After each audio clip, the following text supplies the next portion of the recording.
Assalamualaikum warahmatullahi wabarakatuh. Saudara sekalian, alhamdulillahirabbil alamin.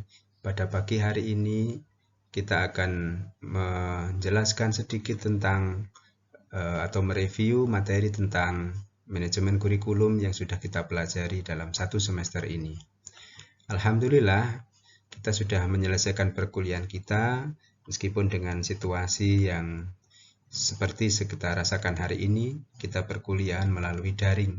Dan hari ini saya ingin menambahkan beberapa poin penting terhadap review mata kuliah yang sudah kita pelajari. Baiklah, yang pertama kita perlu memahami kembali tentang dua sisi kurikulum. Secara umum, ada dua jenis kurikulum, yaitu kurikulum yang tertulis atau yang disebut dengan written kurikulum, dan ada kurikulum yang tersembunyi atau kurikulum yang hidden. Written kurikulum yaitu kurikulum yang terdokumentasi dalam dokumen kurikulum yang biasa kita kenal. Kalau dulu ada sebutan dokumen 1, dokumen 2. Sedangkan hidden kurikulum yaitu kurikulum tersembunyi yang biasanya merupakan muatan sikap, pembiasaan, atau ideologi. Bahkan kadang-kadang sebuah lembaga menerapkan berbagai macam hal yang itu tidak ada di dalam dokumen kurikulum, dalam pembiasaan penanaman karakter, penanaman ideologi yang diberikan oleh lembaga pendidikan kepada peserta didiknya.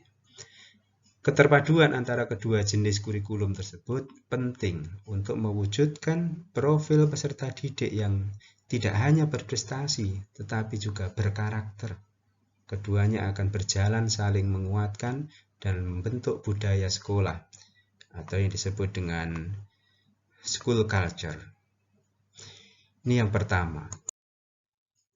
Yang kedua, saya ingin menjelaskan tentang pola relasi dalam manajemen kurikulum. Coba perhatikan gambar tersebut. Gambar ini menunjukkan adanya sebuah saling keterkaitan antara tiga buah gear. Ada gear induknya, ada gear samping, dan ada gear yang lebih jauh, tetapi ketiganya memiliki keterkaitan. Jika satu gear diputar, maka gear yang lain ikut bergerak.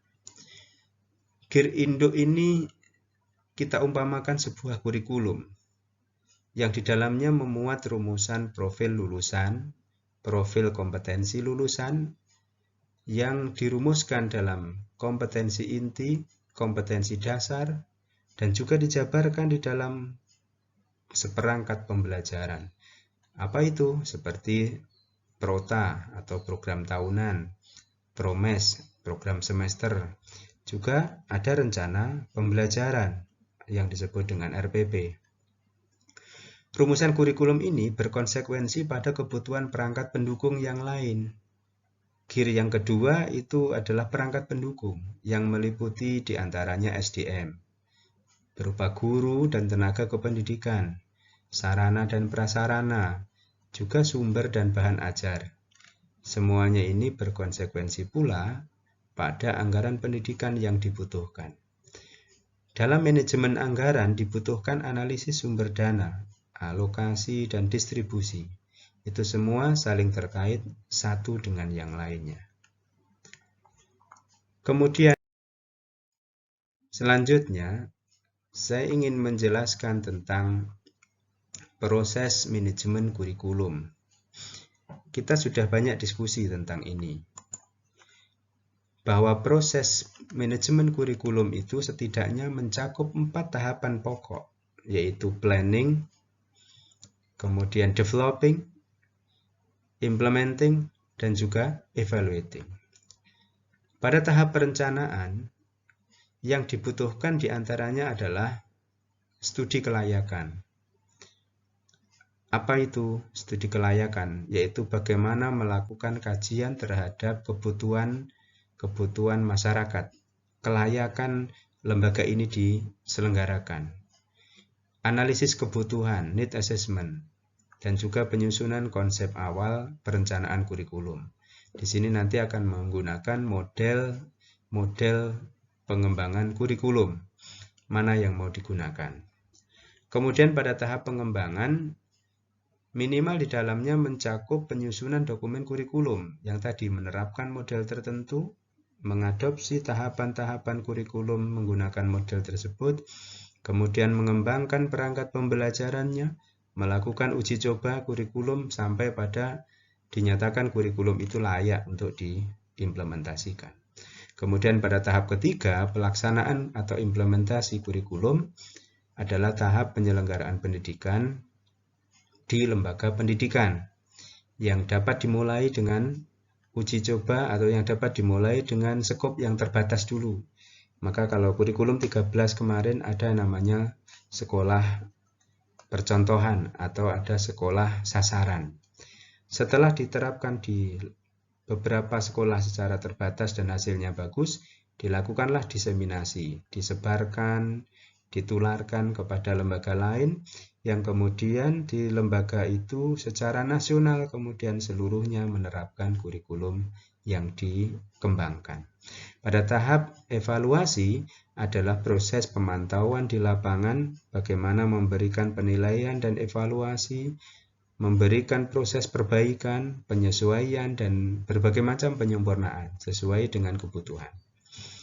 Nah, saudara sekalian, keseluruhan dari tahap manajemen kurikulum tersebut secara otomatis akan terkait dengan semua komponen-komponen dalam kurikulum. Sebagaimana sudah kita jelaskan di awal, di antaranya akan terkait dengan dokumen kurikulum itu sendiri, sumber daya manusia yang dibutuhkan, sarana prasarana yang dibutuhkan, bahan dan sumber belajar, serta anggaran pendidikan. Nah, inilah proses manajemen kurikulum yang meliputi proses manajemen dan proses kurikulum itu sendiri. Kalian, saya kira sekian tambahan review materi perkuliahan ini. Semoga bisa menjadikan tambah pemahaman, semakin termotivasi dan untuk terus belajar dan mencari referensi baru yang lebih update, dan tentunya tidak ada hal yang berhenti, apalagi dalam dunia pendidikan. Setiap saat ada hal baru, setiap saat ada inovasi, setiap saat ada penyempurnaan-penyempurnaan. Demikian, mohon maaf atas segala kekurangan. Sampai bertemu di lain kesempatan. Wassalamualaikum warahmatullahi wabarakatuh.